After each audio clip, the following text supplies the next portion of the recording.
ratificación. Vamos al segundo punto en todo caso, porque el primer punto es lo que vamos a demorar. El segundo punto, ¿quién introduce? Adelante, adelante. Un ratito. Sí, porque el asesor justo quedó sin conexión. Entonces, para pasar si podemos, al artículo 4, porque los dos siguientes puntos tiene el asesor, el doctor Jorge Coronel, quedó un ratito sin conexión. Bueno, el doctor Coronel está sin conexión en este momento y tiene a su cargo el segundo y el tercer punto. Entonces, vamos directamente al cuarto punto mientras esperamos la conexión del doctor Coronel.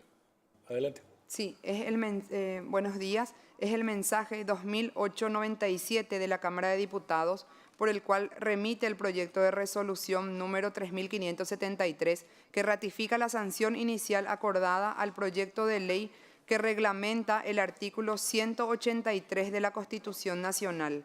Este proyecto, presidente, tiene a su cargo el doctor Lucas Barrios. A modo de información, la Comisión de Asuntos Constitucionales ya dictaminó, aconseja la ratificación en la sanción inicial de la Cámara de Senadores y tiene a su cargo el doctor Lucas Barrios, presidente. Doctor Barrios, adelante. Buen día, presidente, miembros. Bueno, este proyecto de ley ya está en segunda vuelta aquí en el Senado, ¿verdad? Es decir, que solo queda o aceptar el texto de la Cámara de Diputados o ratificarlo en el texto del Senado. Básicamente, el proyecto de la Cámara de Diputados lo que plantea es que se defina perfectamente que es el presidente de la Cámara de Senadores quien preside el Congreso y que el presidente de la Cámara de Diputados es el vicepresidente del Congreso. Y en su artículo segundo, por lo tanto, cuando hay reuniones del Congreso, es el presidente del Senado quien lo preside y en ausencia de este va a presidir el presidente de la Cámara de Diputados. Y en casos, el tercer artículo lo que menciona eso es que en caso de ausencia del presidente del Congreso a reuniones que deba presidir, lo sustituirá el vicepresidente del Congreso en todos los eventos que la Constitución Nacional o las leyes vigentes dispongan. Bien, a cambio, el Senado optó por un texto de 2 artículos. En el primero señala que el poder legislativo será ejercido por el Congreso, compuesto por una Cámara de Senadores y otra de Diputados, conforme al artículo 182 de la Constitución. Y en su segundo artículo, el texto del Senado está redactado de la siguiente manera, que el presidente de la Cámara de Senadores y de la Cámara de Diputados presidirán las reuniones del Congreso en carácter de presidente y vicepresidente respectivamente, conforme al artículo 183, última parte de la Constitución. Esos son los 2 textos. Bueno, y como señalé al inicio, presidente, hay que optar por uno de 2. Ya estamos en una instancia de segunda vuelta. De momento eso, presidente. Muchas gracias. Este proyecto tiene sanción el miércoles 9 de noviembre. Está en el orden del día de mañana. Presidente, está en el quinto punto. Está en el quinto punto. Entonces acá tenemos no hay muchas opciones acá. La versión diputados o la ratificación de la versión de la Cámara de Senadores. En el mismo sentido que ya dictaminó la Comisión de Asuntos Constitucionales. Entonces voy a poner a votación la ratificación de la Cámara de Senadores sobre este proyecto que reglamenta el artículo 183 de la Constitución Nacional. A votación, colegas. Versión Cámara de Senadores.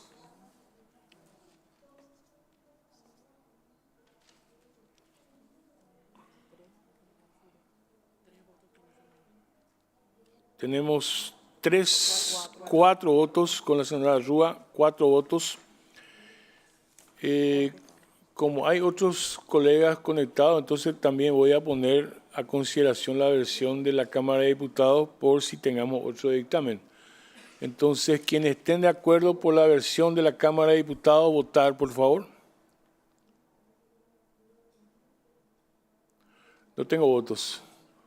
Entonces queda un dictamen de ratificación de la versión de la Cámara, ratificación de la versión de la Cámara de Senadores.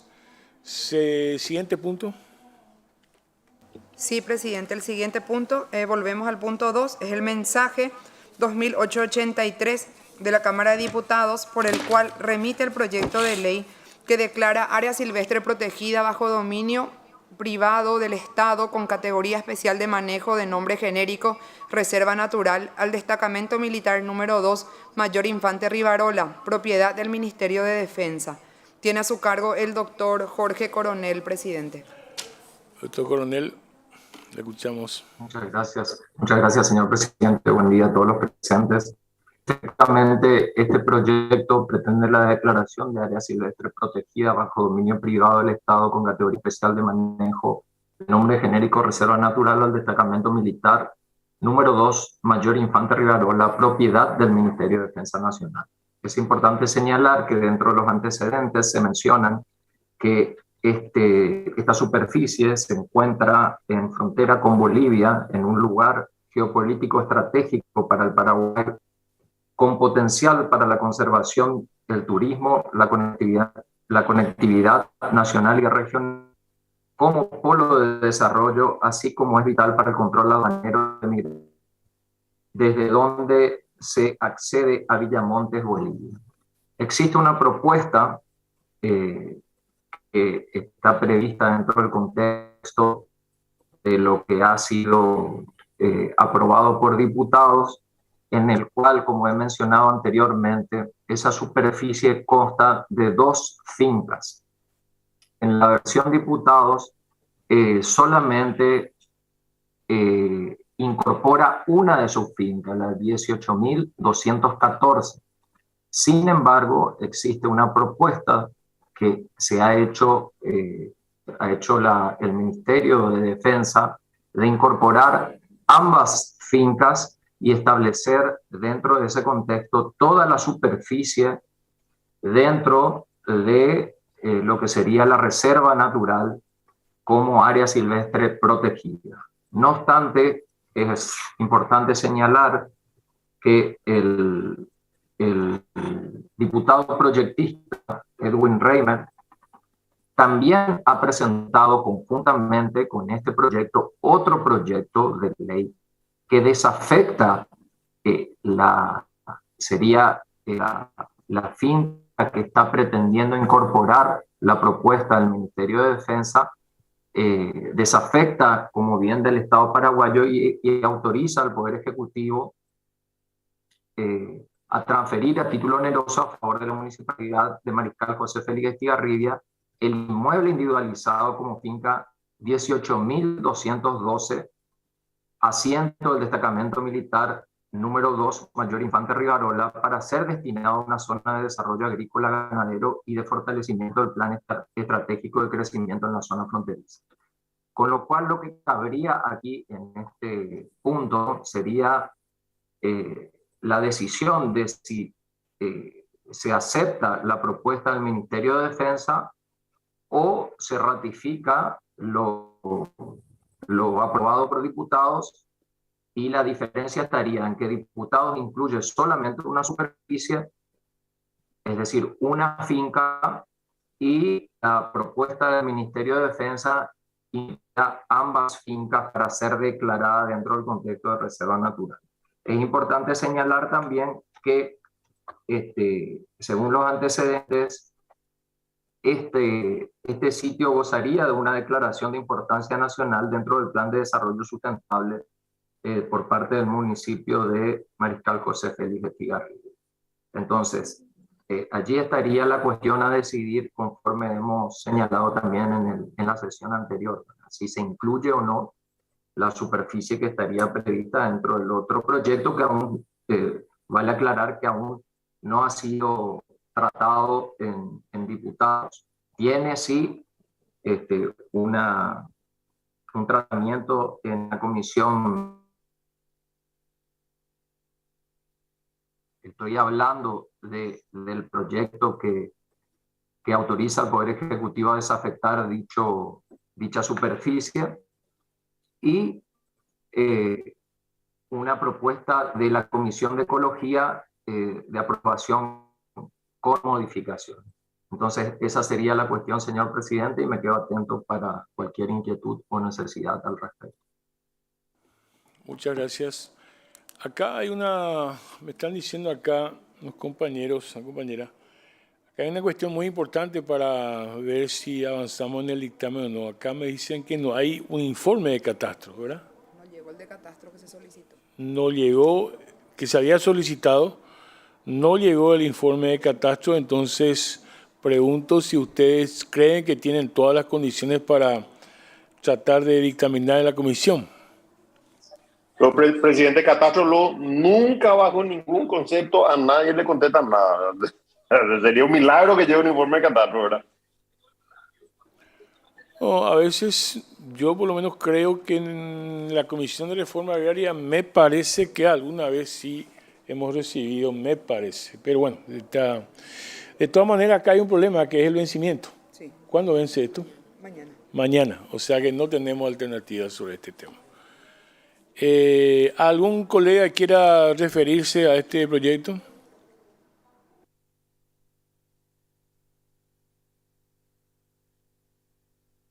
En base al ministerio.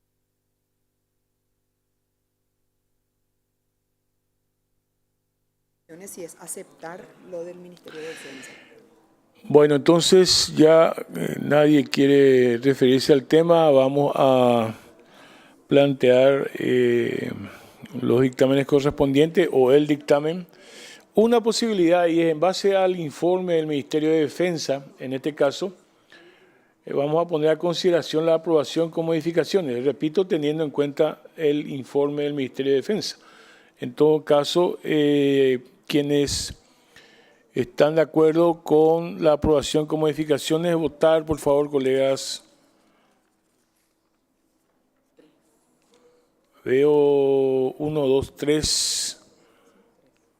3 votos por un dictamen de aprobación con modificaciones.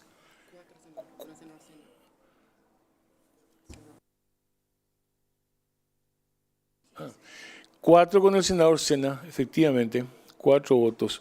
Si hay alguna votación, algún voto por el rechazo, de todas maneras pongo a consideración. No hay, así es que hay un solo dictamen sobre este punto. Siguiente punto del orden del día. Sí, presidente. El siguiente punto es el mensaje 2894 de la Cámara de Diputados, por el cual remite la resolución número 3567, que ratifica la sanción inicial acordada al proyecto de ley que modifica los artículos 88 y 89 de la Ley 6.380/2019 de modernización y simplificación del sistema tributario. Para información, presidente, la Comisión de Hacienda emitió 2 dictámenes. Por un lado, la ratificación del texto Senado y por otro lado, aceptar la ratificación de la Cámara de Diputados. Tiene a su cargo el doctor Jorge Coronel, presidente. Doctor, adelante. Gracias, señor presidente. Como bien lo señaló la directora, efectivamente, este proyecto lo habíamos tratado y pretende la modificación de los artículos 88 y 89 de la Ley 6.380 del 2019 de modernización y simplificación del sistema tributario nacional. El proyecto pretende incluir dentro del artículo 88, que está referido a IVA crédito, la posibilidad de que los contribuyentes puedan, dentro de ese contexto,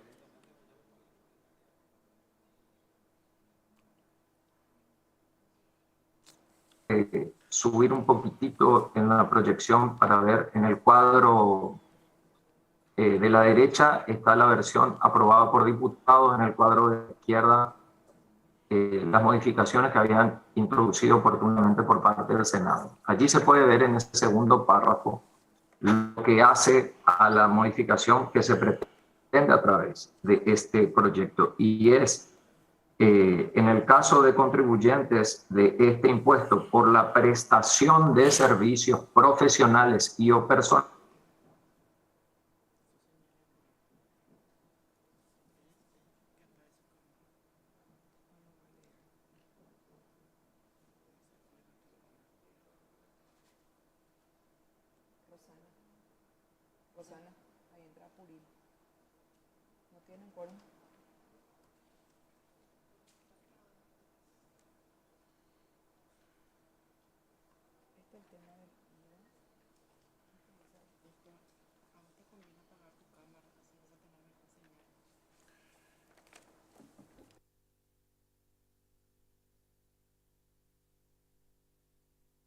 Buen día, Presi. ¿Cómo están? Probando mi audio. Buen día, buen día. Yo creo que nos quedamos todos sin señal, Tony. Ya. Ahí estamos de vuelta, creo que. Estamos de vuelta. Yo Doctor estoy acá en Coronel, el Congreso y estoy peleando con la señal. Estamos con algunos problemas. doctor Coronel, usted recuperó la señal, ¿verdad? Sí, sí, Adelante, recuperé. le seguimos escuchando. Perfecto. Bueno, dentro de este contexto, como ustedes ya lo habrán recordado, tuvimos la postura del Ministerio de Hacienda, que en su momento había señalado que tenemos una baja carga tributaria con pocos y bajos tributos y que el impuesto al valor agregado es un tributo indirecto que grava al consumo e incide definitivamente en el consumidor final, que es quien terminaría absorbiendo el costo del tributo y que existen hoy día alrededor de 300.000 contribuyentes prestadores de dichos servicios que tributan IVA y que las modificaciones sugeridas podrían tener una incidencia significativa en términos de percepción.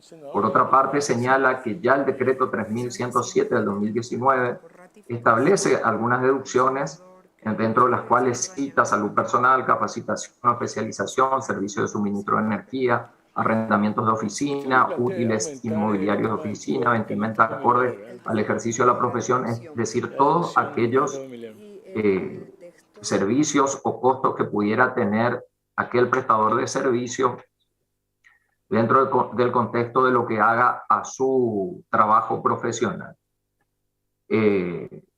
Finalmente, entiende también que incorporar la posibilidad de deducción o compensación de gastos personales o familiares implicaría una inequidad en favor de los prestadores del servicio frente a asalariados o trabajadores en relaciones de dependencia que, según refieren, continuarían pagando el IVA como consumidores finales.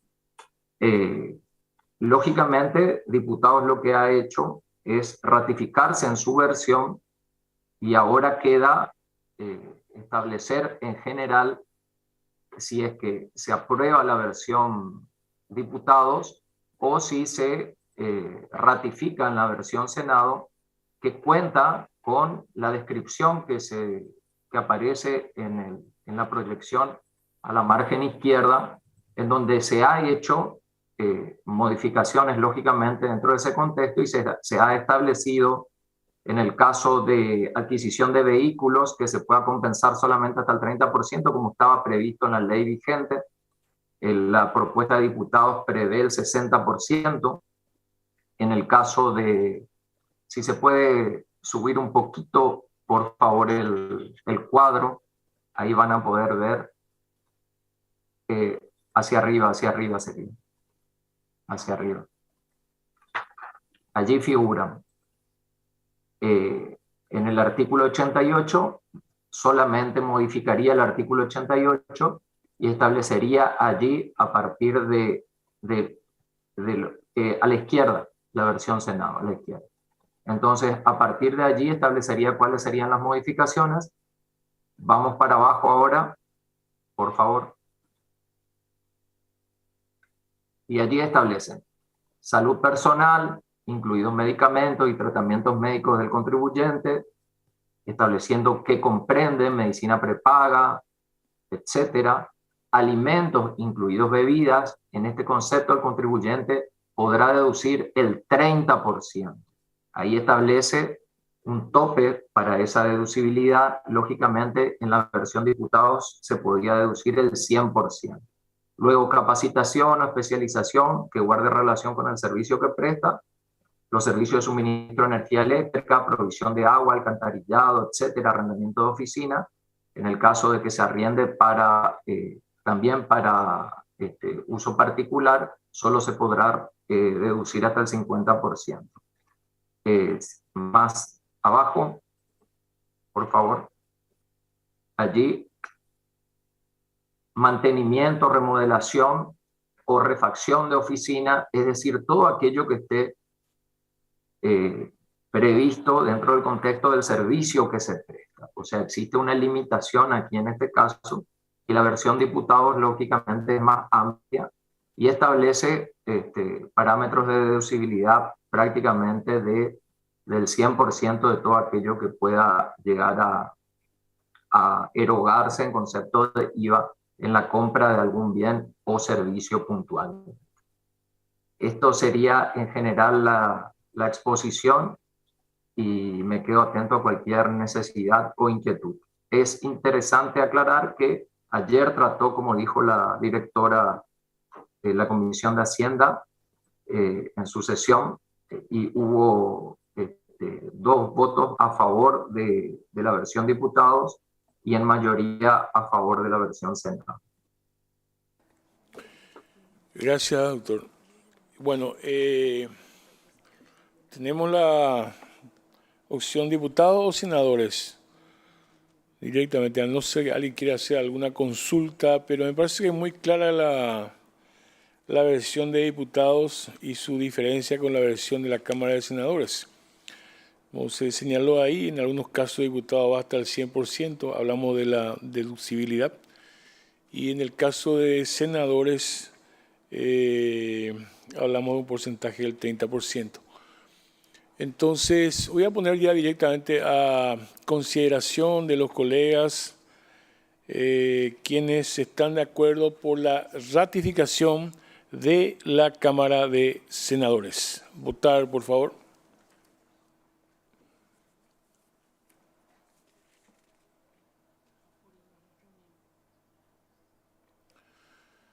Tengo 2 votos registrados, ¿verdad? 2 votos registrados, 3 votos registrados. 3 votos. Presidente, sí. Adelante. ¿Me podés anotar? Porque no estoy pudiendo habilitar acá ya en la cámara. No sé qué pasó. Presidente Senado, por favor. Con la senadora Marcia, entonces 4 votos por la versión de la Cámara de Senadores. Pongo a consideración si hay algún voto o votos por la versión de la Cámara de Diputados. Sin votos, creo que sin votos. Bueno, quedamos entonces con un dictamen que es por la... no, perdón. El senador Silva... 7 votos. A favor de la versión senador, ¿verdad? Ok, perfecto. Está perfecto. Dale, gracias, muchas gracias. Pasamos al siguiente punto del orden del día. Sí, presidente. El siguiente punto es el proyecto de ley que implementa la obligatoriedad de adquisición y puesta en funcionamiento de radares primarios fijos con alcance para cubrir y resguardar todo el espacio aéreo nacional. Presidente, a modo de informar, uno de los proyectistas estaría solicitando la postergación del presente proyecto y que de hecho estamos organizando ya una mesa de trabajo para el lunes con las instituciones involucradas. Presidente, eso quiero informar y el senador Silva pide la palabra. Senador Fernando Silva, adelante. Sí, presidente. No, Lucas aquí no está queriendo hacer una mesa de trabajo porque varias instituciones también solicitaron. Entonces, creo correspondiente postergar a pedido proyectista y a ver el resultado de la mesa que se va a hacer la semana que viene. Entiendo que. Gracias, presidente. Gracias a usted, senador. Entonces, postergamos el tratamiento del punto 5.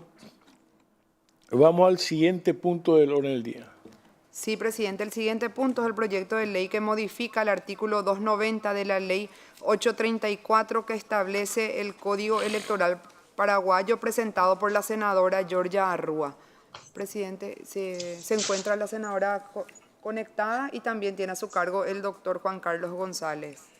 Le escuchamos primero al doctor González, entonces posteriormente voy a pedirle que haga uso de la palabra la senadora Arrua. Doctor González. Gracias, señor presidente. El presente proyecto de ley tiene por objeto, como dijo la directora, modificar el artículo 290 del Código Electoral en lo que refiere a los plazos que limitan y prohíben la propaganda realizada por los partidos, movimientos políticos o alianzas en fechas anteriores a los comicios electorales, sean estos internos o generales, Asimismo, dispone sanciones pecuniarias para los candidatos que violaren la ley. El Ministerio Público podrá actuar de oficio o a petición de parte. Plazos, ley actual. La propaganda electoral se extenderá por un máximo de 120 días, contados retroactivamente 2 días antes de los comicios en los que está prohibida toda clase de propaganda electoral. En los comicios internos de los partidos políticos, la propaganda electoral no podrá exceder de 60 días. Plazos, proyecto. La propaganda electoral se extenderá por un máximo de 120 días, contados retroactivamente desde 2 días antes de los comicios, en lo que está prohibida toda clase de propaganda electoral. En los comicios internos de los partidos políticos, la propaganda electoral no podrá exceder de 90 días. Ahí está una de las modificaciones. Con relación a las sanciones, con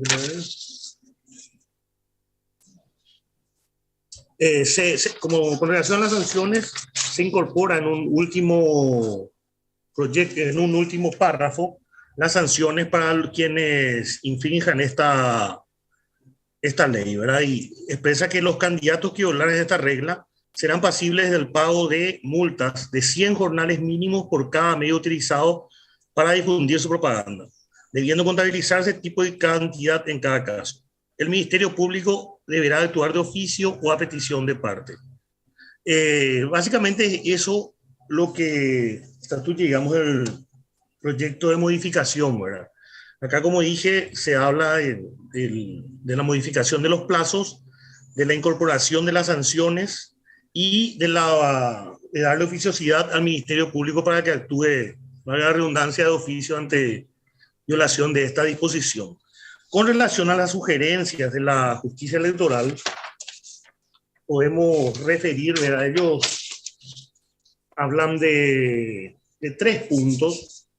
En primer punto del informe refieren que con relación al último párrafo, justamente el artículo 1 del presente proyecto, que dispone la aplicación de multa a los candidatos por el incumplimiento de estas disposiciones, ellos solicitan que sea derogada el artículo 324, inciso A del Código Electoral, porque esto lo tipifican como delito electoral, sostienen que el mismo debe ser derogado. Con relación a esto, entiendo que el artículo 290 y la proyección y la modificación más bien habla de faltas electorales. En este caso, hablamos de infracciones o de sanciones pecuniarias. Lo que establece el artículo 324 del Código Electoral, si nos remitimos a ello, más bien habla de sanciones ya penales, digamos, incluso penitenciarias, que van de 1 a 6 meses en algunos casos. Por lo tanto, mi sugerencia es que la ley no sea modificada con respecto al 324. Con relación al segundo punto de la justicia electoral, hablan de la solidaridad en la responsabilidad de los partidos políticos con relación a los candidatos que violaren las disposiciones. Entiendo que es pertinente dicha sugerencia y sería interesante introducirlo, ¿verdad? De hecho que está eso en el cuadro. Y por último, también hablan de la unificación de los plazos de propaganda electoral para la vía pública y para los medios masivos de comunicación. Argumentan que existe un nuevo tipo de hacer política, se usa mucho el tema de las redes sociales y también con este nuevo sistema de elección, ¿verdad? Que implica el tema del desbloqueo, el voto preferencial. Es importante que los candidatos tengan un plazo mayor como para darse a conocer e informarle a la gente del electorado sobre sus propuestas. Eso es lo que básicamente refiere el informe de la justicia electoral y como primer punto es lo que básicamente refiere el proyecto de modificación, señor presidente. Quedo atento a cualquier consulta. Muchas gracias. Voy a dar la palabra a la senadora Arrua como como la proyectista, en este caso del proyecto. Senadora, ¿usted quiere referirse al proyecto? Sí, presidente. Haciendo ya referencia a las sugerencias de la justicia electoral, conforme a la redacción que ellos tienen y considerando cómo ellos organizan el cronograma de las elecciones, el plazo que se establece sería de 4 meses, que es más o menos el tiempo que suele llevar entre la resolución que declara a los candidatos y la fecha de las elecciones en sí. Entonces, lo que ellos hacen es unificar prácticamente el plazo, tanto para las internas como para las generales.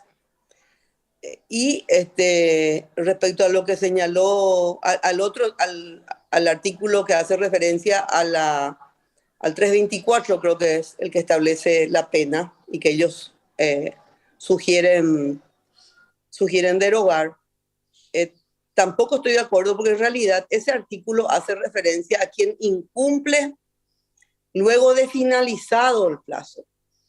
Es la forma en que está redactado quiero leer, solamente estoy abriendo la computadora y está medio lenta.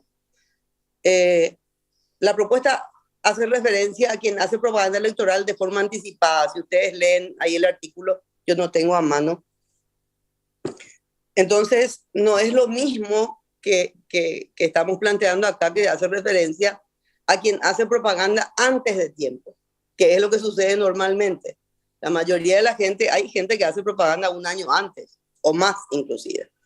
Entonces, lo que yo propongo con esto es que se unifique, que nos sinceremos en el plazo y que todos podamos respetar la ley, porque se crea una situación muy injusta entre quienes tratamos de ajustarnos a lo que establecen los plazos electorales para nuestra propaganda electoral, en relación a quienes hacen caso omiso a ello y hacen su propaganda todo el tiempo, sin tener sanciones, sin que existan prácticamente intervenciones del Ministerio Público, y ante las denuncias que se presentan, muchas veces el Ministerio no actúa y no hay sanciones. Yo no sé si ustedes conocen algún caso de alguna sentencia judicial dictada contra algún infractor de este artículo. Yo no conozco ninguna, ¿verdad? Ningún caso. Y se dan inclusive enfrentamientos, como pasó hace poco en mi ciudad, entre los ciudadanos que hicieron la denuncia y ante la inacción del Ministerio Público, resolvieron ellos irse a sacar los carteles. Y se crean enfrentamientos entre grupos políticos por inacción del Ministerio Público. Entonces lo que se plantea acá es tener reglas más claras y tener reglas que todos podamos cumplir realmente sin que se generen situaciones injustas. No tengo problema respecto a que se extienda a 4 meses y la justicia electoral, que es la autoridad, digamos, especializada en la materia, sugieren que así sea y ellos consideran factible realizar el control de esa forma, me parece bien. También me parece bien la redacción que hacen respecto a dónde va a hacer, qué se va a hacer con la multa, ¿verdad? Porque ellos ya establecen que esa multa va a ser ser aplicada en tecnología, ¿verdad? Para la justicia electoral. Y respecto al 324 yo dejaría así porque se refiere a otro tipo de comportamiento, otro tipo de conducta. Es para quien hace propaganda finalizado el plazo y no en forma anticipada. Lo que sí también quería señalar es, y que no sé qué dirá la Comisión de Asuntos Constitucionales, respecto a si es o no constitucional establecer esta censura. Porque fue una cosa que hoy estuvimos respecto a lo que dice el artículo 26 de la Constitución. Si bien yo considero que esta limitación que ahora se hace, que es solamente 48 horas antes del día de las elecciones, es simplemente a los efectos de establecer un orden para que se tenga mayor tranquilidad en el momento de las elecciones. Entonces, por mi parte, es todo, presidente. Me gustaría saber qué opinan los colegas también. Gracias, Presidente. senadora. Senador Baqueta, adelante. No, solamente para comentarle que algunos compañeros asuntos constitucionales tienen que retirarse. Entonces, quiero nomás decir que constitucionales ya no va a tener quórum para lo que hubiera lugar. Y eso nomás quería informarle al presidente y a mis compañeros de constitucionales también, los que se están queriendo retirar, que se retiren. Que ya no hay quórum para asuntos constitucionales, ¿verdad? Solamente, discúlpame, presidente, que te haya interrumpido por esto, pero quería nomás para poder liberar a algunos compañeros que tienen otras actividades también. Gracias, presidente. Oh, gracias a usted, gracias. Senador Fidel Zavala. Gracias, presidente. Como yo soy miembro constitucionales y también estamos como proyectistas, ¿verdad?, para el proyecto Modernización y Reforma a la Policía. En este caso, si bien tenemos aprobado en general y está pendiente el estudio en particular, estaríamos haciendo el estudio en particular en la sesión extraordinaria. Tengo entendido, así es una consulta que hago a las dos presidencias, presidente. Muchas gracias.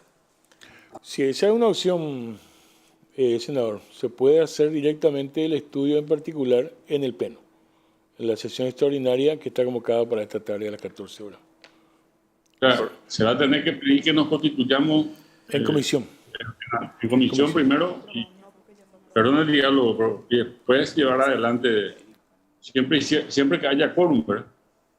Sí, una aclaración. Yo acabo de decir equivocadamente. Ya hay dictamen. Ya hay dictamen, ya fue aprobada por las comisiones en general con modificaciones y, o sea, ya no hay necesidad que se constituya el Pleno en comisión. Eso yo quería mencionar. Está bien, de acuerdo.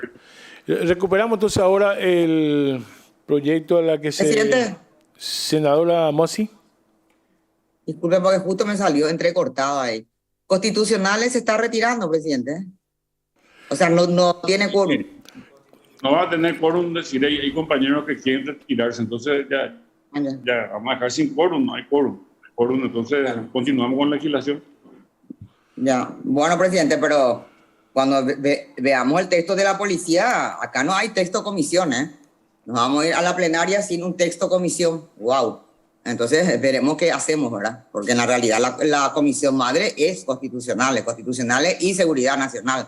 O sea, veamos entonces, presidente, cómo vamos a tratar el proyecto de reforma a las 2 de la tarde sin texto de comisión. Consensuado, por lo menos. Correcto. Ya eso lo veremos en todo caso en la sesión, en las 14 horas, que está convocada la extraordinaria, ¿verdad? Pero ahora concretamente, de lo que en este momento la única comisión que está con el quórum correspondiente es la Comisión de Legislación. Entonces, esa aclaración nomás hacía el senador Baqueta. Continuamos con, disculpen realmente, con el proyecto de la senadora Arrúa. Ella hizo una exposición. Entonces, si alguien quiere referirse a este proyecto, que es que modifica el artículo 290 de la ley número 834, que establece el Código Electoral paraguayo, hemos explicado suficientemente. Hay también un informe del Tribunal Superior de Justicia Electoral. En parte, por lo que entendí, la señora Arrúa está de acuerdo en parte con lo que sugiere el Tribunal Superior de Justicia Electoral, en otras no está de acuerdo, pero si hay algún colega que quiera hacer uso de la palabra sobre el punto. Yo, presidente Sergio, soy, si me permitís. Senador, claro, sí, adelante, senador. Una aclaración nomás, de lo último referida por la colega Nani sobre la inconstitucionalidad o no por censura, digamos, y invocando el artículo 26. Si podría repetir, por favor, esa parte. Senadora. No, estaba diciendo que respecto a lo que establece el artículo, que me habían planteado hoy una duda sobre si es o no constitucional que nosotros establezcamos estos plazos de veda, porque en realidad lo que son plazos de veda, no es que no se pueda hacer propaganda, sino que hay un plazo establecido en el que ya no se permite ningún tipo de propaganda. Y sobre eso es que solamente hice la pregunta también para que se analice, y dije que me gustaría que en asuntos constitucionales, porque los colegas estaban acá, ¿verdad?, en comisión de de Asuntos Constitucionales, pero ahora en realidad ya se fueron. Desde mi punto de vista, no, ¿verdad? Desde mi punto de vista, ahora serían las 48 horas nada más, y para mí eso hace también una cuestión de orden público respecto a que se evitan un montón de problemas y de enfrentamientos, porque es inevitable el que existan, o sea, por lo menos mientras sigamos con este nivel de educación cívica, ¿verdad? Donde de repente la gente tiende a enfrentarse en épocas de campaña.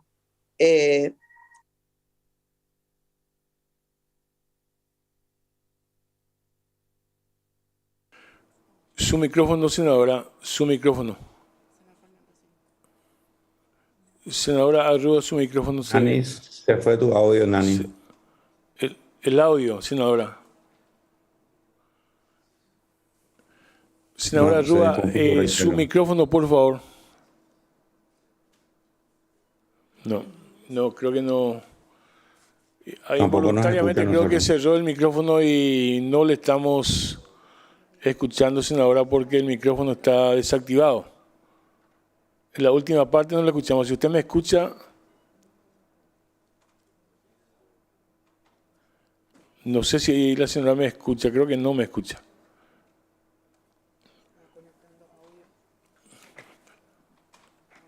Tiene que conectar de vuelta el audio. Mientras tanto, solicitó la palabra. Perdón, no me escucharon, presidente. Yo pensé que me estaban escuchando. No, la última parte no, porque se cerró el micrófono, senadora.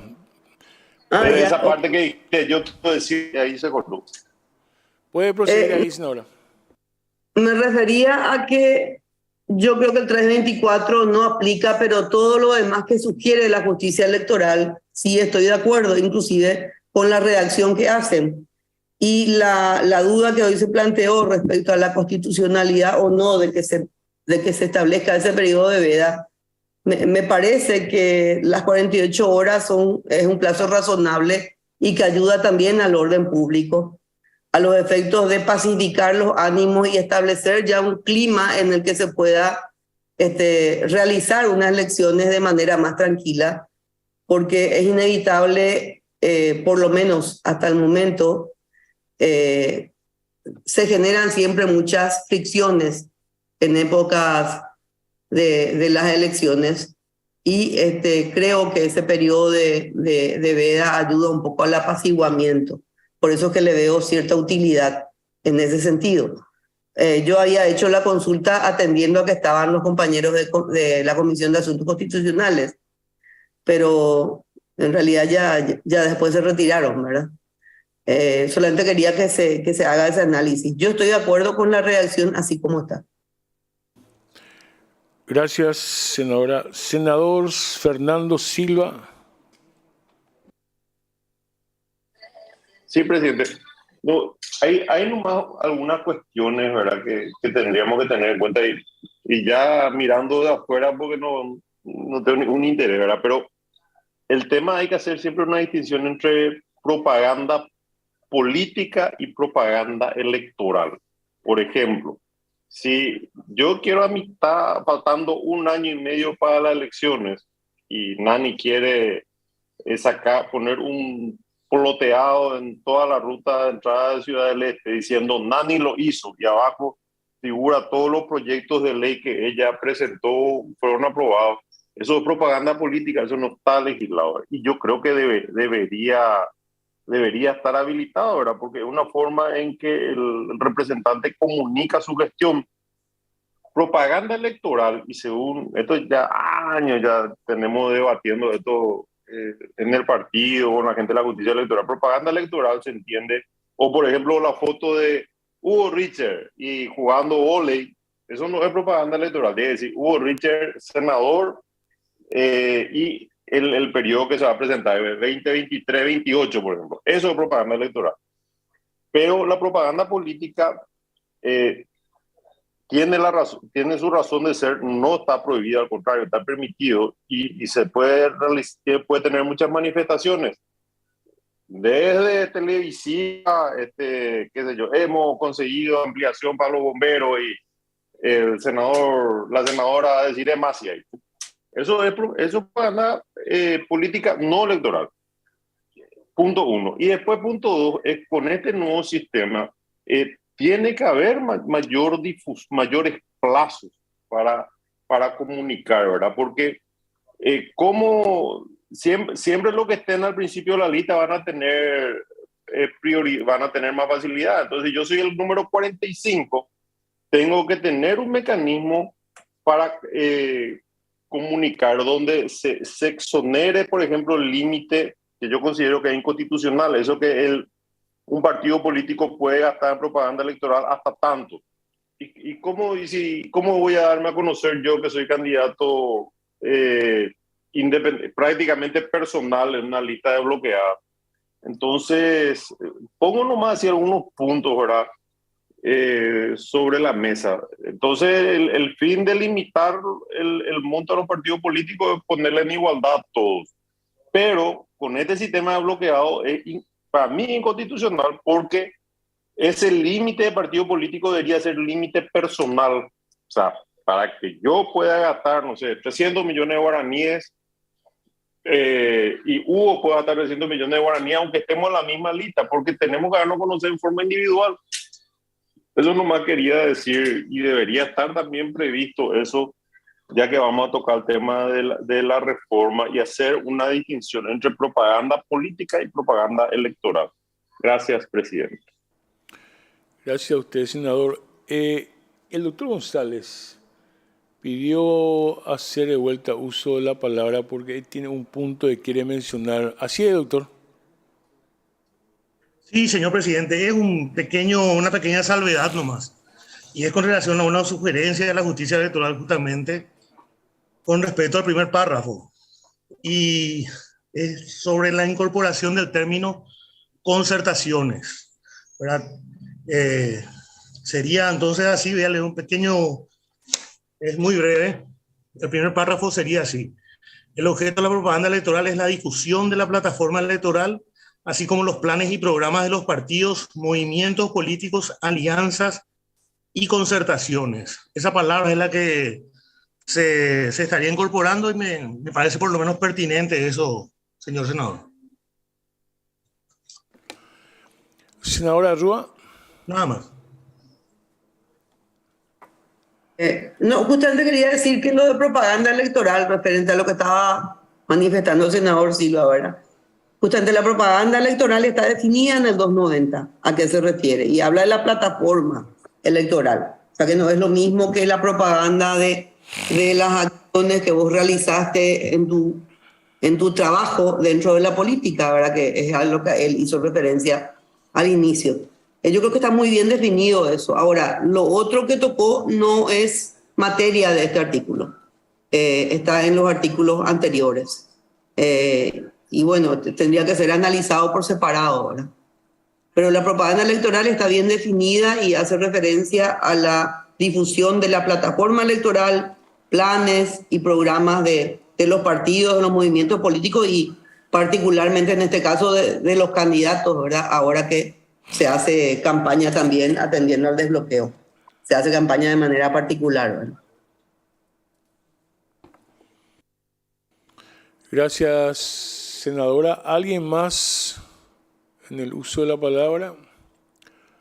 Si no, vamos ya al procedimiento para el dictamen correspondiente. Por lo que entiendo, senadora Rúa, como usted está de acuerdo con una parte de la propuesta del Tribunal Superior de Justicia Electoral, si es así, un dictamen sería la aprobación con modificaciones, ¿verdad? Correcto, correcto. Entonces voy a poner a consideración, en primer lugar, la aprobación con modificaciones. Votar, por favor. Tengo 1, 2, 3, 4 votos. 4 votos. Gracias, colega. Pongo de todas maneras a consideración un dictamen por el rechazo del proyecto. Sin votos. Bueno, aprobamos entonces un dictamen de aprobación con modificaciones. Siguiente punto del orden del día. Sí, a continuación tenemos el proyecto de ley que modifica la ley 6.591 del uso del bastón para personas ciegas y con sordoceguera. A modo de comentario me gustaría comentar que hay un dictamen por la aprobación con modificaciones que es consensuado con las comisiones de Derechos Humanos, Derechos para las Personas con Discapacidad y un dictamen también de la Comisión de Equidad y Género por la aprobación con modificaciones. Está a cargo del asesor Juan Carlos González. Doctor González.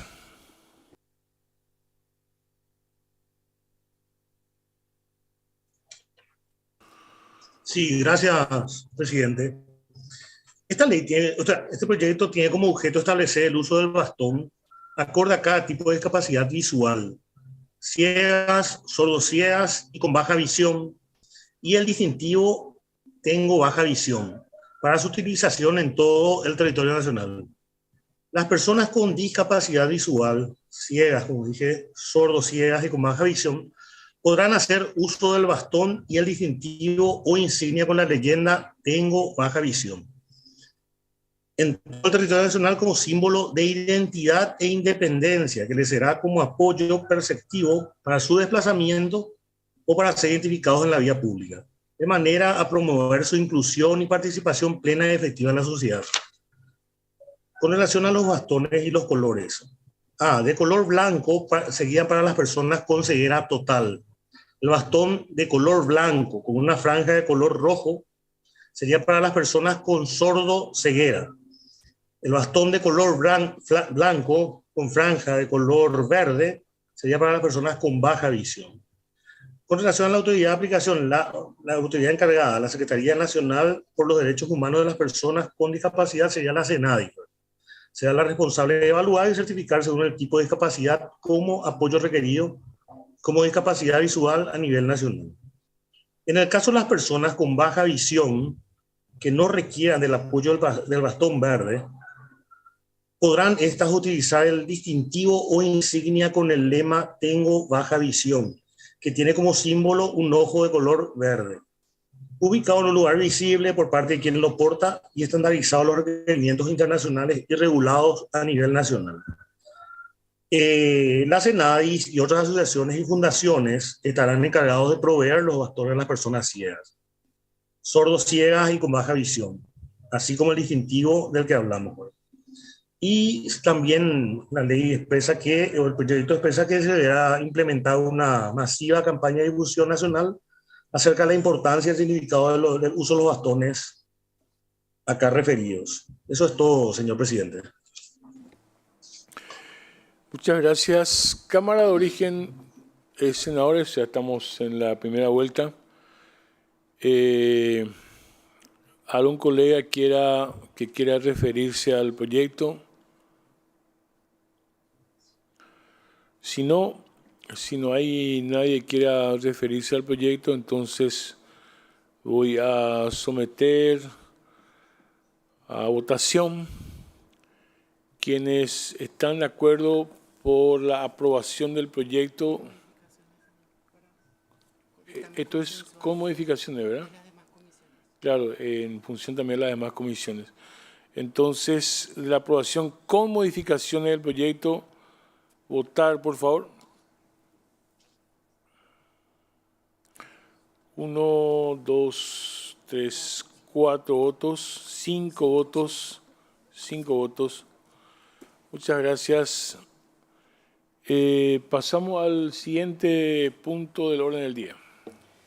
Sí, el siguiente punto del orden del día es el proyecto de ley que modifica el artículo 90, inciso C de la Ley 6.380 de modernización y simplificación del sistema tributario nacional. La Comisión de Hacienda tiene un dictamen por la aprobación y está a cargo el asesor Francisco Viveros, señores senadores. Doctor Francisco Viveros, adelante. Gracias, presidente. Buen día, senadores. Buen día, compañeros. Quisiera, Javier, si me puede ayudar proyectando la propuesta.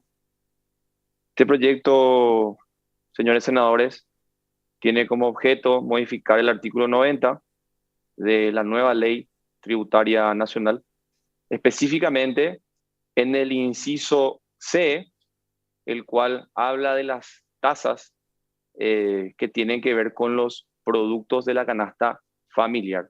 Recordemos que el artículo 90 de la ley 6380 instituye las tasas para el IVA de acuerdo a la clasificación que se realiza en cuanto a los tipos de bienes sobre los cuales se van a aplicar justamente estas tasas. En el inciso C se establece que la tasa del IVA se aplicará al 5% para la enajenación e importación de productos de la canasta familiar. Columna de la izquierda, texto vigente; columna de la derecha, incorporación hecha por la propuesta legislativa. Así dice: arroz, fideo, aceite vegetal, yerba mate, leche, huevo, harina y sal yodada. Y la incorporación, como pueden ver en la columna de la derecha, refiere específicamente a panificados. Así como lo había mencionado el compañero Javier, existe un dictamen, por la aprobación sin modificaciones de esta propuesta.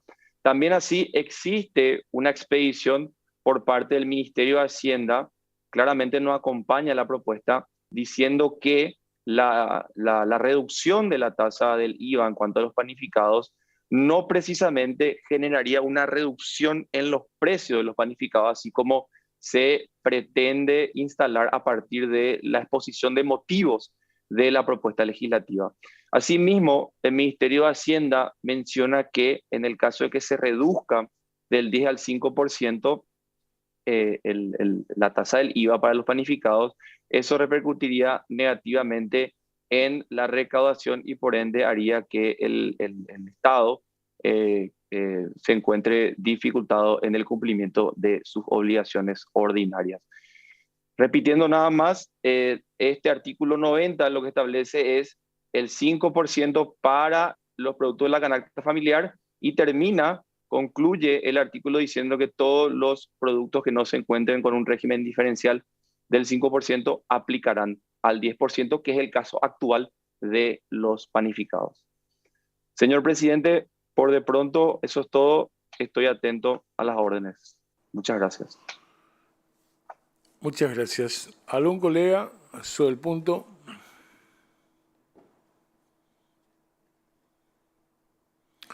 Bueno, si no hay nadie que quiera referirse, vamos a poner a consideración que sería un dictamen de aprobación del proyecto.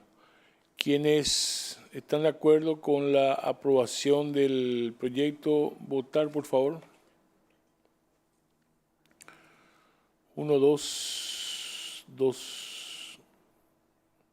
3 votos. Gracias, gracias. ¿Quiénes están por un dictamen, por el rechazo del proyecto? Votar, por favor. No registro votos por el rechazo. Quedamos entonces con un dictamen de aprobación. Pasamos al... Una consulta un poco, presidente. Sí, pero acá no estoy escuchando. ¿Cómo no? Hacienda, ¿dónde está? Porque acá hubo una audiencia pública. ¿Esto es aprobación con modificaciones o qué es lo que hizo Hacienda? ¿Aprobación nomás? Sin modificaciones. Perdón, aprobación, senadora, aprobación.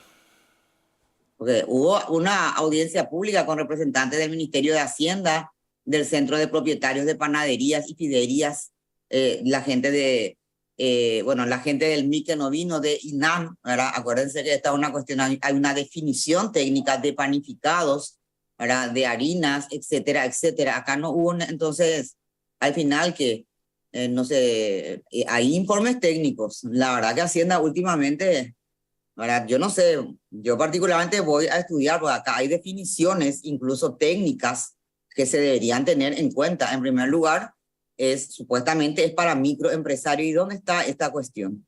¿Verdad? Es para ayudar al sector panadero, que de verdad todos sabemos que fueron afectados por el dumping de los súper y de un montón de cosas, ¿verdad? Pero acá no está especificado que es para ellos, vamos a decir, ¿verdad?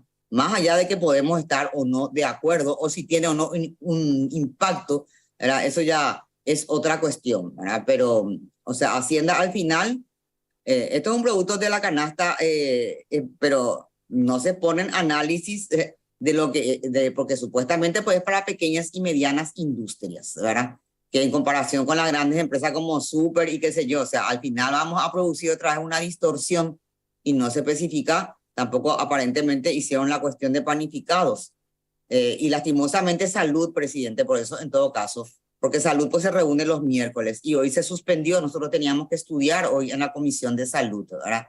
Porque hay una resolución del ministerio en el cual se establece cuáles son las harinas de acuerdo al grado del contenido de azúcar, etcétera. Hay una normativa del Instituto Nacional de Alimentación, ¿verdad? Entonces acá tenemos que ver también eso, y Salud hoy suspendió su reunión obviamente por la sesión extra, por eso es que no tiene dictamen, pero acá hay componentes técnicos, no solamente bajo, no bajo, ¿verdad? Entonces yo particularmente voy a esperar estudiar en Salud y hasta propondría, presidente, que bueno, si ya tienen luego dictamen de Hacienda, pero así que los que están a favor, pero esto Salud tiene que estudiar porque tenemos que ver resoluciones e incluso leyes que tienen que ver con la definición de panificados, de harina, de contenido, de azúcar, de un montón de cosas que ya están en resoluciones o en leyes, sobre todo en resoluciones del Instituto Nacional de Alimentación, ese es el INAH, y nosotros no vamos a poder estudiar hoy en Salud. Quería nomás informar eso porque creo que merece modificaciones y también merece modificaciones poner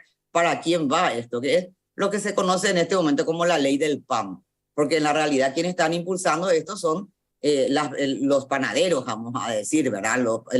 El mercado de panificados de pequeñas y medianas industrias, justamente afectados por el dumping.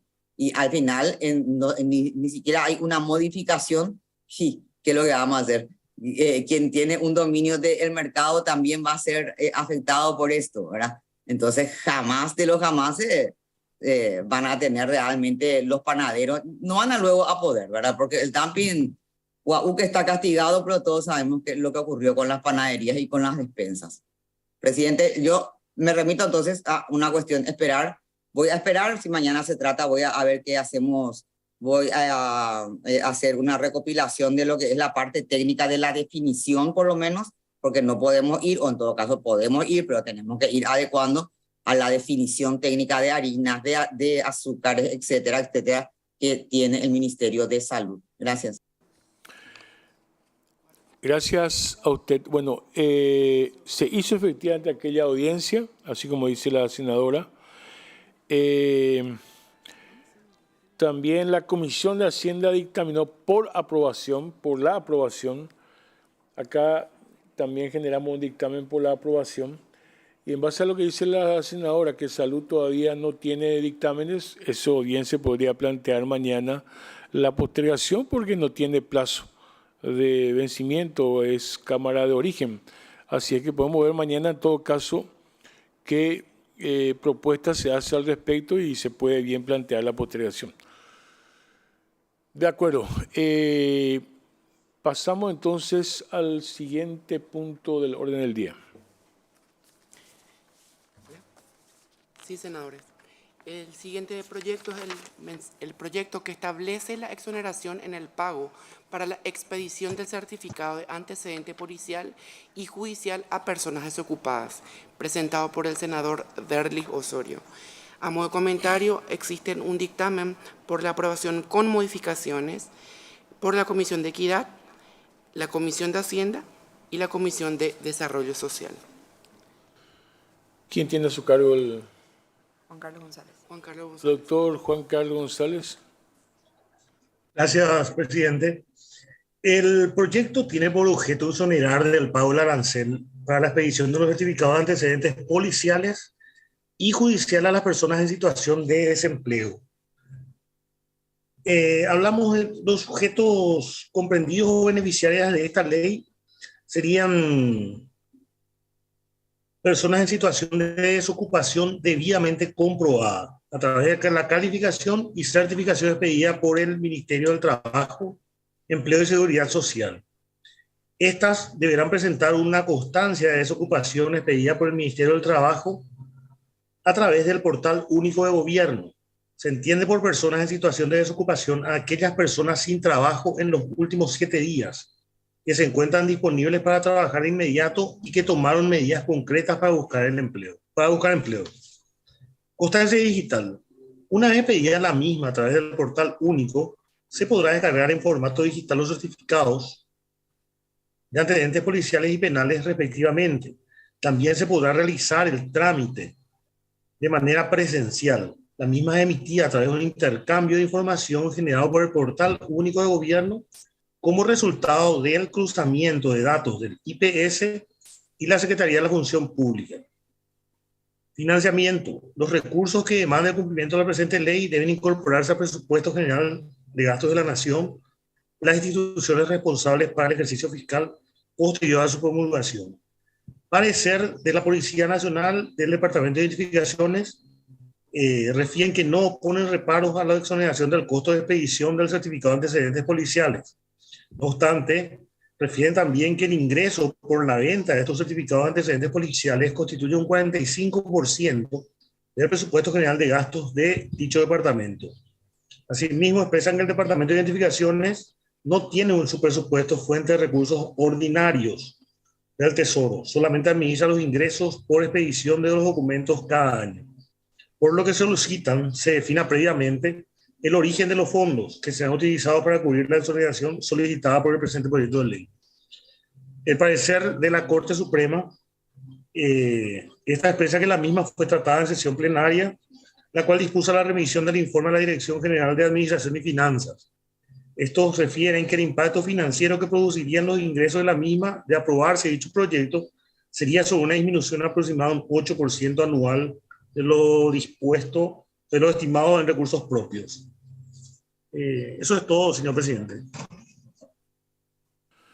Gracias. ¿Algún colega sobre el punto? Esto también es Cámara de Origen de Senadores. Bueno, si nadie... Nosotros tenemos ahí unas modificaciones de la bancada. Eso no se va a mostrar luego. En todo caso, voy a leer. Hay que mostrar los cuadros, señores. Directora Patti, los técnicos, las bancadas que trabajamos, queremos que se expongan los cuadros y que los otros miren. Se estaba proyectando eso, senadora. Estaba en la proyección. Senadora, este era el cuadro que se estaba proyectando. Y sí, pero nos explica, pues. Eso sí. Voy a leer.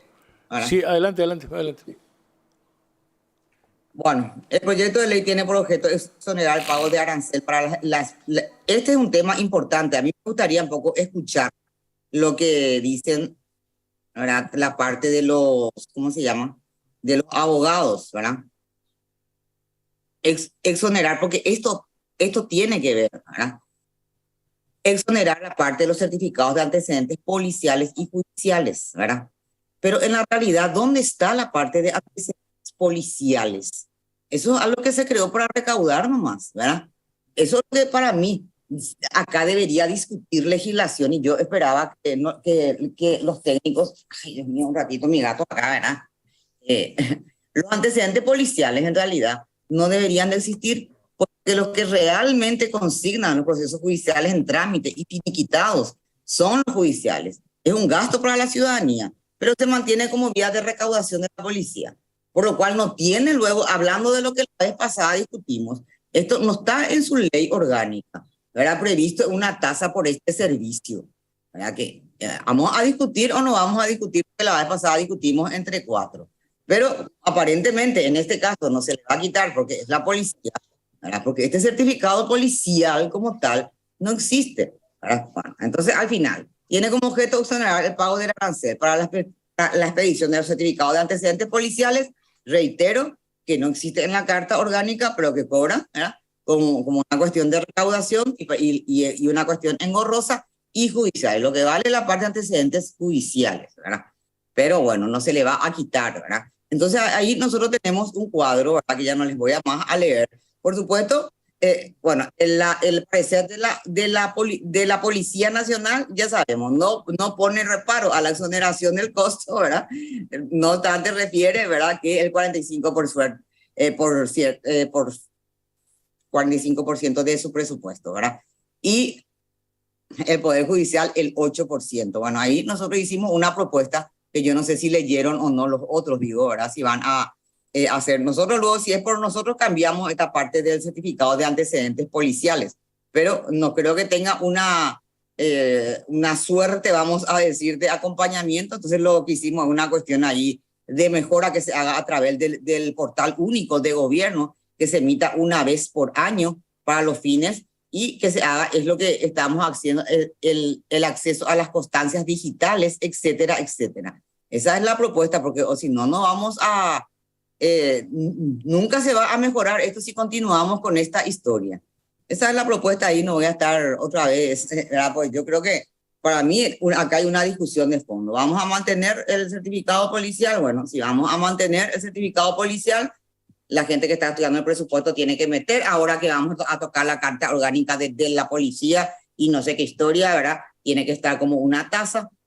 O sea, acá hay muchas cosas que se cobran indebidamente, ¿verdad? Y este es un caso que se va a mantener seguramente, porque justamente si no le vamos a quitar fuente 30, que es lo que discutimos la vez pasada 4 horas. Pero nosotros por lo menos creemos que lo que se debería hacer es tener una constancia de desocupación como está ahí, ¿verdad? Y que se haga a través del portal, que pueda hacerse a través del portal, etcétera, etcétera, como ya tienen ahí, no voy a repetir. Así que por lo menos yo voto por la aprobación con modificaciones, presidente, ¿verdad? Pero no es menor el detalle que se está cobrando una tasa que es cierto, mantiene parte de la policía, ¿verdad? Y resulta que nosotros deberíamos, ¿cómo se llama?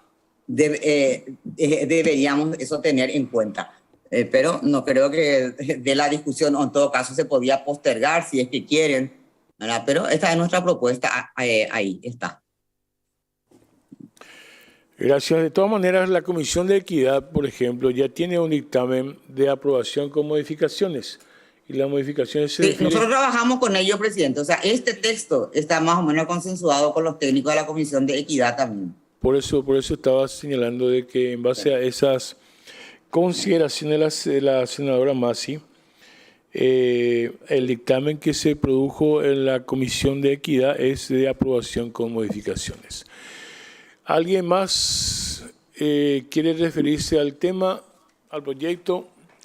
Porque voy a poner a consideración entonces un dictamen en la misma línea de la Comisión de Equidad y lo que mencionó la senadora Massi. Voy a poner a consideración un dictamen de aprobación con modificaciones. Quienes están de acuerdo, votar, por favor. 1, 2, 3, 4 votos. 4 votos. 5 votos. Correcto, 5 votos. Gracias, senador Silva.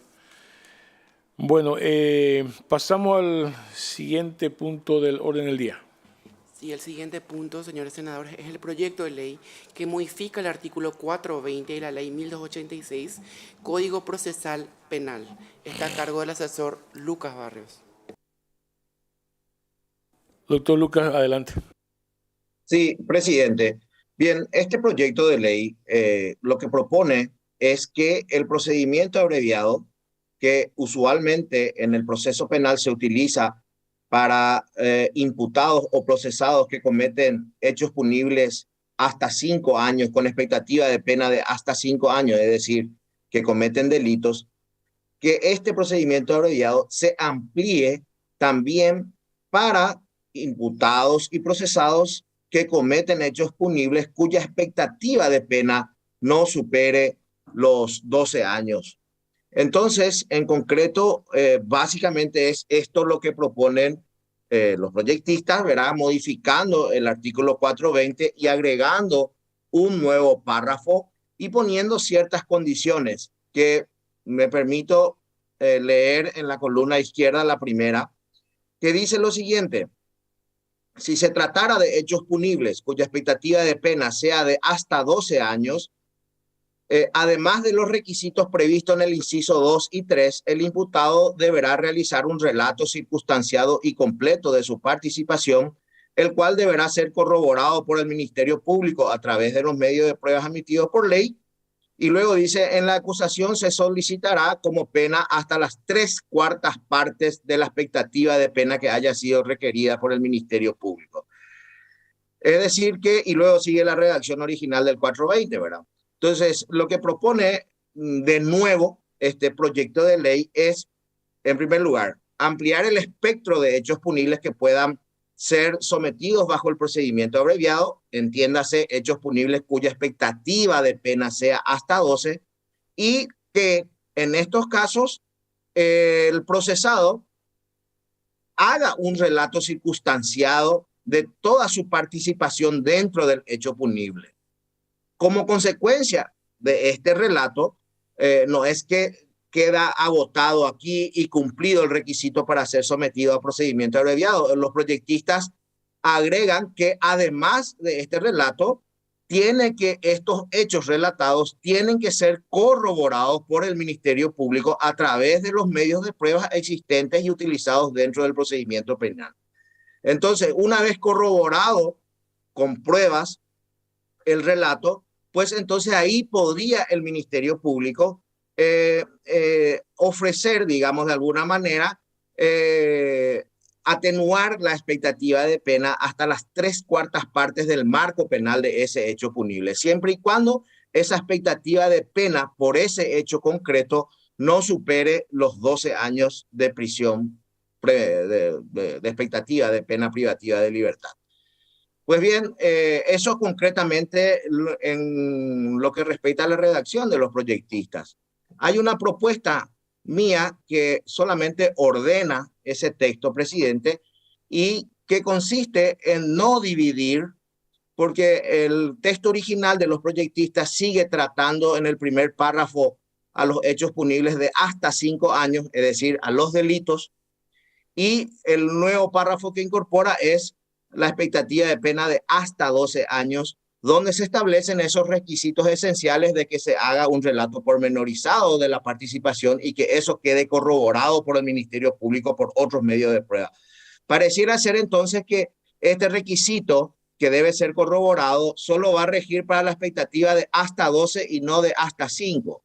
Y por ende también pareciera ser que la posibilidad de atenuar a las 3/4 partes de pena solo regiría para aquellos casos de expectativa de pena de hasta 12 años y no rigiendo para la expectativa de pena de hasta 5 años.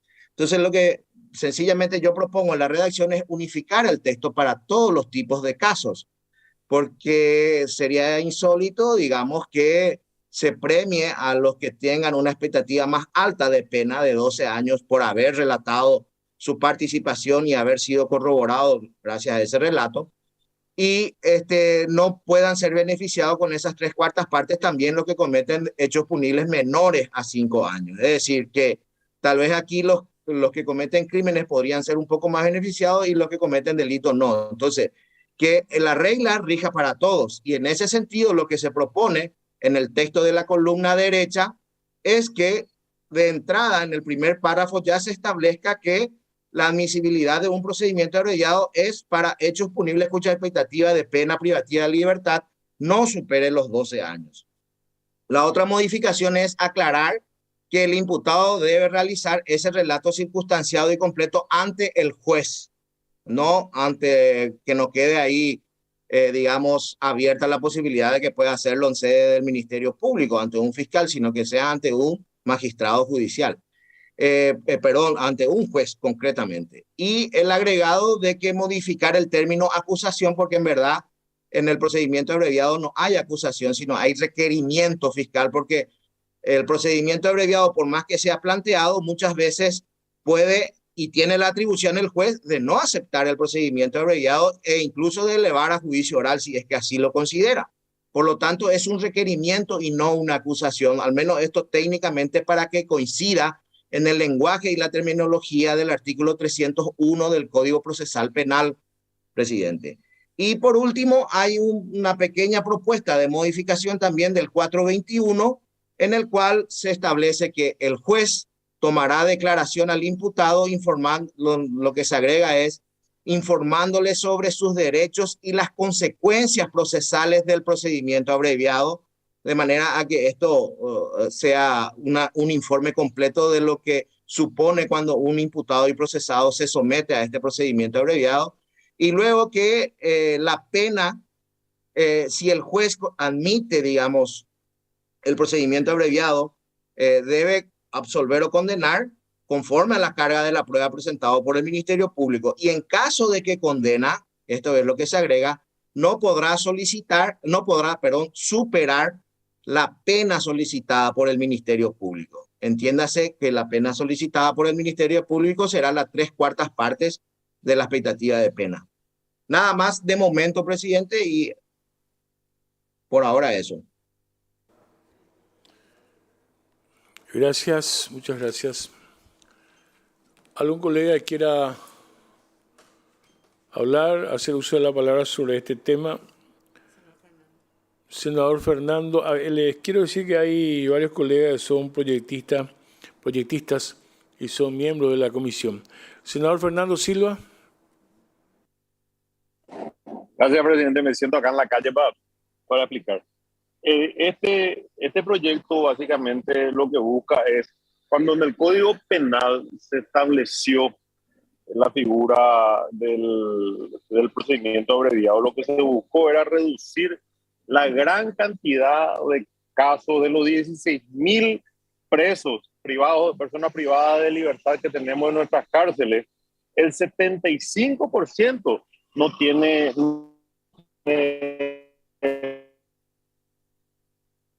aliado con cuando con Desiree que impulsó la modificación del 245 se consiguió, se mejoró muchísimo, ¿verdad? Porque se le devolvió a los jueces, la medida sustitutiva se le devolvió a los jueces la potestad de poder dar medidas alternativas de prisión a su sano criterio y no con esa lista le decía la modificación que le hizo en el 2011. Y el siguiente paso, a nuestro criterio, es, entonces, tiene una limitación que hasta 5 años, dice actualmente la ley, y casi no entra nada ahí, ¿verdad? Porque en 5 años, si chicanea, otra vez llega nomás no pasa nada. Entonces, si ponemos hasta ahora al sistema judicial también. Entonces, con la del acusado, se va a conseguir tener mayor porcentaje de sentencias porque va a haber beneficio en ambas partes, tanto para el acusado como para el sistema judicial, porque hoy cuando se imputa se tiene 6 meses para la acusación, si es un caso muy complicado, 6 meses más. Y después para la audiencia preliminar y para que se fije el juicio oral pasan 2 años por ahí. Después se enferma un juez y entonces la justicia lenta, la justicia burocrática no es justicia. Y con esta modificación creemos que podemos mejorar mucho más el primero aliviar la justicia y segundo mejorar un punto que siempre he objetado por las organizaciones de derechos humanos, ¿verdad? De tener una gran cantidad de personas privadas de libertad que no tienen sentencias. Entonces, esa fue la motivación que nos llevó a presentar este proyecto, presidente, y solicitamos la aprobación con modificaciones, como explicó el colega. Gracias. Gracias, senador. ¿Algún colega que quiera hacer uso de la palabra? En el chat estamos anotados, presidente. Creo que estaba Nani, después estoy también yo. No sé si Nani pidió que se levante nomás el cuadro o si quiere hablar. Senadora Arrua. Sí, no, ahora escuché la explicación del senador Fernando. Ya tengo aclaradas las dudas. Gracias. Senadora Masi. Sí, presidente, lastimosamente no está, creo que conectado, porque nosotros, los técnicos de la bancada, habían trabajado con el doctor Casañas, ¿verdad? Porque en la realidad, yo entiendo lo que explicó Lucas, ¿verdad? Pero no está conectado Casañas al final, porque él consideraba que esta redacción, separando así bien, ¿verdad? Bueno, para 5 años son estos requisitos y luego para 12 años tienen más requisitos, obviamente, ¿verdad? Cuando la expectativa, ¿verdad? Entonces, por eso estaba esa separación, vamos a decir, y luego también en el 421. Entonces, lo que quería, y el procedimiento que se tiene que seguir. Si no está él, porque particularmente nosotros justamente discutimos y había una diferencia que yo no puedo explicar porque se discutió con los técnicos desde la bancada y no tengo acá, ¿verdad? Que consideraba que para la gente que tiene que aplicar la ley, le parecía era mejor poner así, bueno, 5 años esto, ¿verdad? 12 años esto, y luego el procedimiento que se tiene, y luego qué tiene que hacer el juez, ¿verdad? Que es la parte en el último. Entonces, si no está el conectado, yo creo que va, el presidente, para no seguir nomás, aprobación con modificaciones, voy a ver, pero me parece que es una cuestión más de forma y de ordenamiento, pero obviamente eso es lo que nosotros trabajamos. Yo también soy proyectista y es la prueba. Ojalá que funcione, ojalá, ¿verdad? Ojalá que funcione. Entre los 5 y los 12 años, ojalá que se agilice por lo menos algún tipo de procedimiento para que el fiscal, que el juez lo pueda resolver, que también se cumpla lo que dice la última parte, ¿eh? porque el juez puede no aceptar y la persona va a estar admitiendo hechos. Como dice en la última parte, no se va a tomar como una confesión. Sí va a tomar como una confesión. Las pruebas que le falta a la fiscalía va a agarrar de la confesión de esa persona y va a sumar. Pero yo creo que poniéndolo más, esta ya es una valoración subjetiva de las acusaciones, porque todos sabemos lo que está pasando, ¿verdad? Le dan procedimiento abreviado a algunas personas, una suerte de delación premiada, ¿verdad? Y le involucran a otros. Esas personas salen a cambio de involucrar a quienes ellos quieren, porque eso está ocurriendo. Pero eso ya es una cuestión que no tiene que ver con leyes, tienen que ver con conductas. Así que, presidente, yo por lo menos aprobación con modificaciones y voy a revisar bien otra vez con los técnicos, ya sea la modificación que presentó Lucas o la que presentó Casañas, ahí el ordenamiento, y en todo caso ustedes que están más en la parte operativa podrán ver qué es lo más, qué es lo más correcto para quien tiene que aplicar la ley y para quien tanto para fiscales como para jueces. Gracias. Y hay también otro proyecto de ley, porque me reclamaron la vez pasada, que creo que presentó el senador Eusebio Ramón, ¿verdad? Sobre el 420, que está en el drive de legislación. Yo ya no pude revisar, pero él la vez pasada me dijo, yo también tengo modificaciones del 420, ¿por qué no están estudiando en legislación? Y yo le dije, bueno, pedí, ¿verdad? Pedí, ¿verdad? Que si el 420 también es sobre procedimientos, sobre este tipo de cosas. En todo caso, les pediría, presidente, a los asesores que revisen ese proyecto de Eusebio Ramón, si es que se va a tratar el jueves, porque él me dijo en la plenaria, yo ni siquiera sabía el 420, como si fuese que sea el 420, pero me doy cuenta ahora que miré el drive que efectivamente es sobre el mismo artículo. Así que le pido nomás para que mañana, si tratamos esto, Eusebio Ramón, por lo menos el presidente, tenga claro, ¿verdad?, que hay otro proyecto y que tal vez, o en todo caso, que se ponga ahí en una columna, porque el senador a mí me reclamó, pero yo le dije que hable con los otros miembros de la comisión, efectivamente, que se tenga una columna si es que hay algo que realmente sea muy diferente de lo que nosotros estamos proponiendo como proyectistas, de las modificaciones propuestas y de lo que propone Eusebio Ramón. Yo ya no abrí ese archivo, aclaro, pero dice modificación del 420 del senador Eusebio Ramón. Y pueden mirar, por favor, también los técnicos. Ya sé que tiene mucho trabajo para mañana, está muy sobrecargado, pero vamos a mirar en todo caso entre todos. Gracias. Se hizo una mesa de trabajo con el 420, con lo que propuso el senador Ayala, y creo que en 2 ocasiones, además, ¿sí? En 2 ocasiones. Bueno, creo que hay una coincidencia de avanzar acá en un dictamen de aprobación con modificaciones sobre este proyecto. Entonces, voy a poner a consideración aprobación con modificaciones. Votar, por favor, colegas. 1, 2, 3, 4 votos. 5 votos, muchas gracias. 6 votos, con el senador Godoy. 6 votos. Siguiente punto. Vos sabés, presidente, que yo no te escucho tan bien. Vos sabés que no sé si es mi computadora. Estoy un poco preocupado. No sé si yo nomás no estoy escuchando tan bien o los compañeros le escuchan bien al presidente cuando habla. Entonces mi computadora. Gracias, presidente. Discúlpame la interrupción. No, no, por favor, por favor.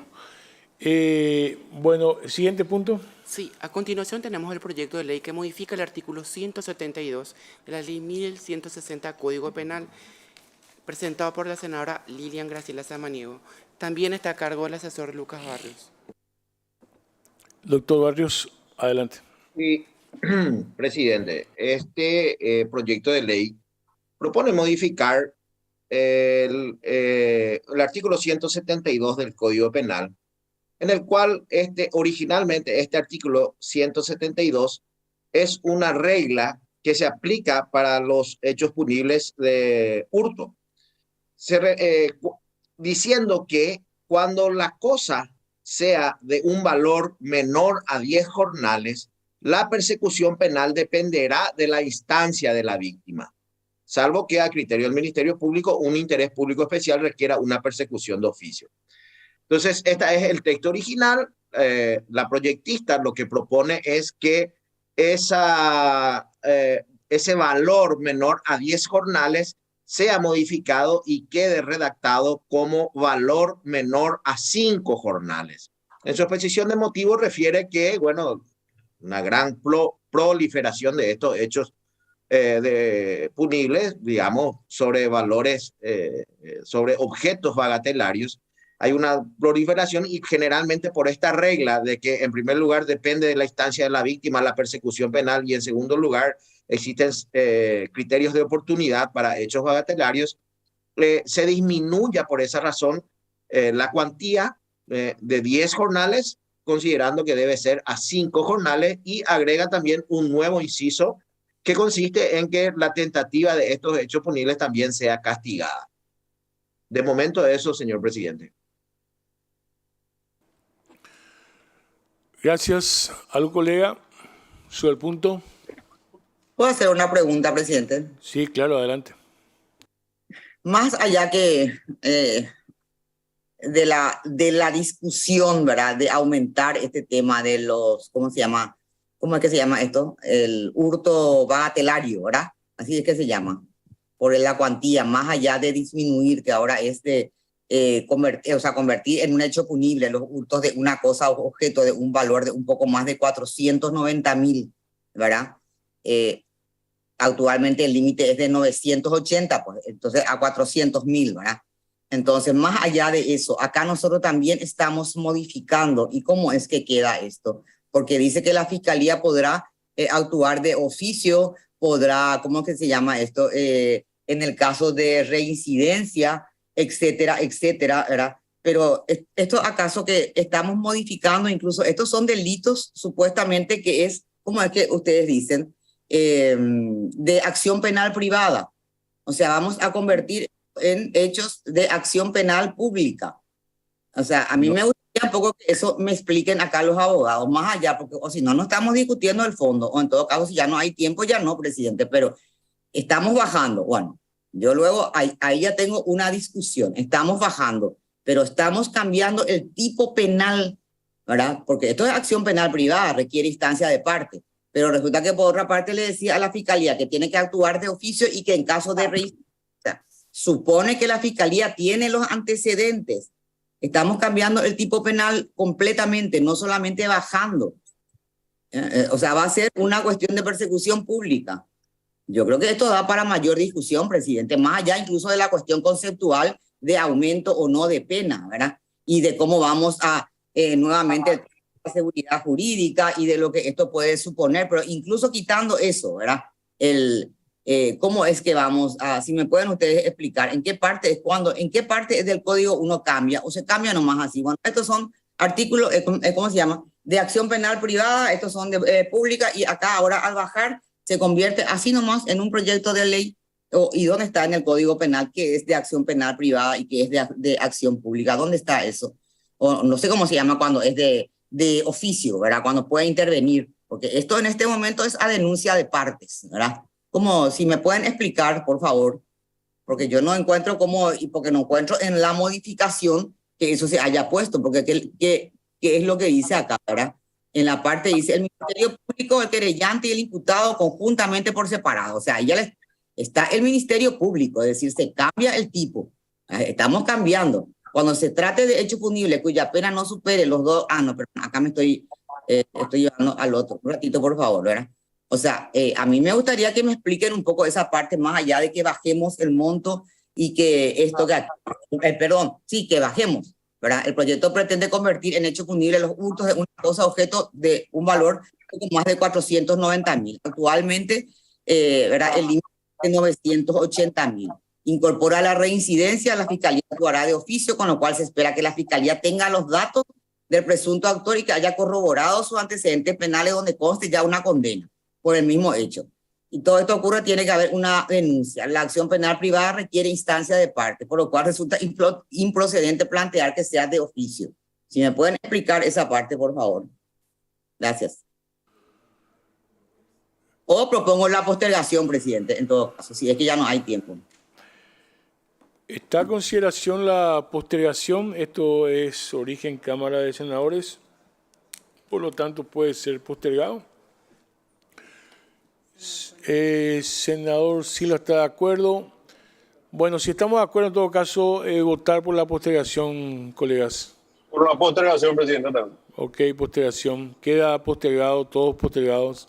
Senador Godoy y senadora Rúa también.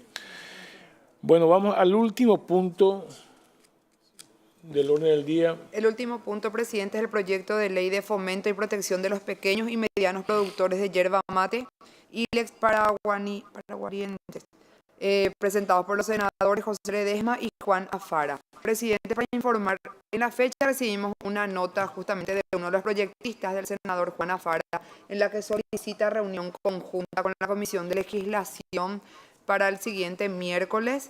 Y ayer tengo entendido que en la Comisión de Industria se trató el proyecto, recibieron invitados y también que están por la postergación para una mesa de trabajo, presidente. Sí, efectivamente, hay un pedido de postergación de uno de los proyectistas, el senador Afara. De esta manera, hacer esa reunión conjunta el próximo miércoles de la próxima semana. Y yo le pasé tu número para que te puedan llamar a vos, ¿verdad? Para no molestar a ¿Alguien? ¿Ya? Bueno, está la propuesta de la postergación que viene de parte de los mismos proyectistas para esa sesión conjunta de la próxima semana. Está a consideración. Perfecto, postergado entonces y esperamos la sesión conjunta sobre este proyecto. Terminamos los puntos del orden del día. ¡Qué capo, presidente! Terminamos. No, así no pudimos tratar en la sesión conjunta el tema de la reforma del sistema policial.